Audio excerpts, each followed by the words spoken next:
My name is Ryan Ubuntu Olson, and I'm a technical advisor at Palladium, where I help to oversee a lot of our inclusive development work throughout our projects.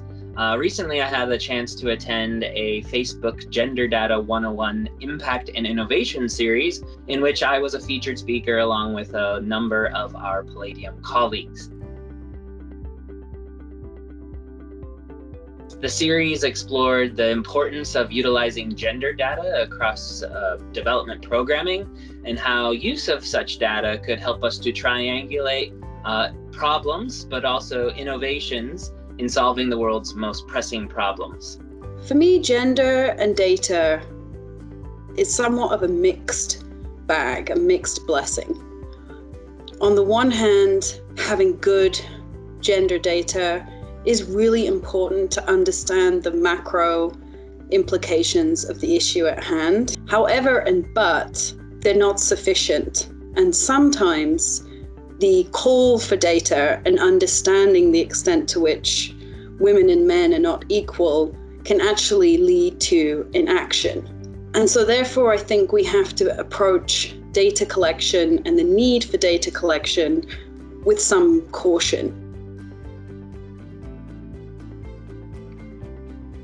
When our sense of gender is placed into a binary, a social construct of either man or woman, we have the tendency to actually miss people when we're seeking out their information. And so my call to the gender and broader data community is to recognize that there are these gaps and that more needs to be done when collecting gender data to ensure we're leaving no one behind.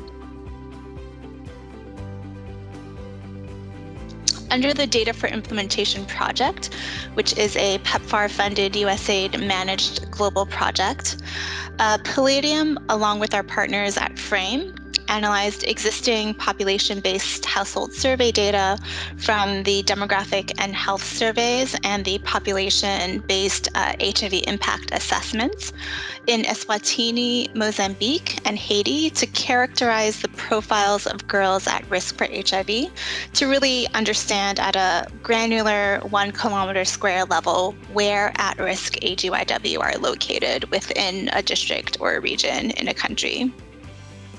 This analysis really helps to highlight the use of gender disaggregated data to inform programming specific to these populations. For example, the outputs from this analysis can help HIV prevention programs prioritize resources to target geographies that have a high number of girls at risk, or adapt tailored interventions to address the specific vulnerabilities of the most at-risk girls to achieve maximal impact on HIV incidence reduction. So most enterprises in the world are owned by men. Women only own about 30% of businesses globally, and they tend to own smaller or micro enterprises. And they also tend to engage in international trade at much lower rates. But we found that women who engage in e-commerce tend to export at the same rate as male-owned enterprises of the same size, which was a very interesting finding. And it speaks to some of the advantages that e-commerce offers, not just to small and medium enterprises, but specifically to women-owned enterprises. When somebody engages in e-commerce, they don't necessarily have to have a brick and mortar store. It allows much greater flexibility. They're able to have an enterprise at often a much lower cost and to reach foreign markets at a much lower cost, which reduces a lot of the structural barriers that prevent women-owned enterprises from engaging in international trade. In the end, it's just important that people's stories are told holistically, and that captures the true spirit of their lived experiences.